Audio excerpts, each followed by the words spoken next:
PPIE stands for Patient Public Involvement and Engagement, and essentially it's the process and activities through which we engage members of the public to be involved in not only the evaluation activities but also the evaluation methods and design to ensure that the end evidence that we generate from our evaluation findings is both useful and relevant to the communities that these services are aimed at.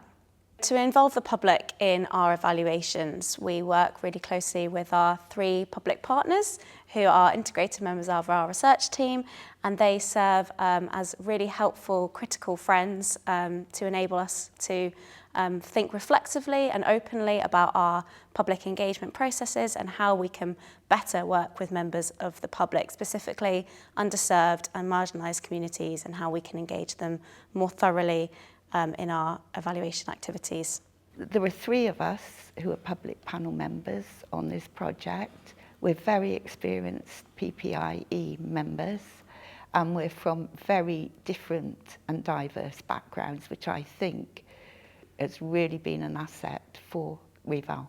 When we are first kind of designated a project, one of the first things we do is to put together a patient advisory group, or an advisory group made up of the public, and that will be a group of people who really have expertise in that area, so they're able to help us kind of give us context as to the research area that we're looking at. So for example, right now we're doing a project on sickle cell, and so we've got a group of patients who have experience accessing healthcare and treatment within the NHS who all have sickle cell, so they've been able to really give us context, which has helped kind of inform, especially at the beginning of the project, how we want to proceed and what areas we want to focus on.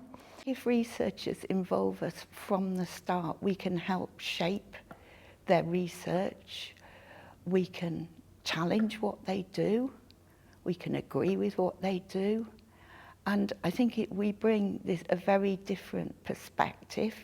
We bring that of the patients and public members, which researchers don't always see.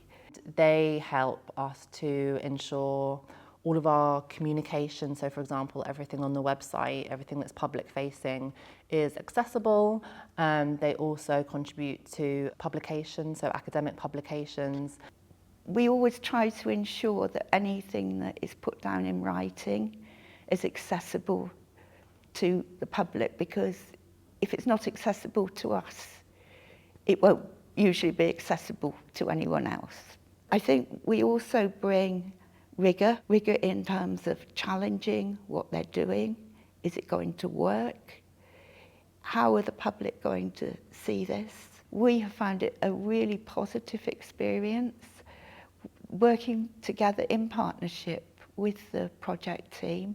We have really felt we were partners, and I think we've really enjoyed the process, but we have found it challenging. There's no question about it.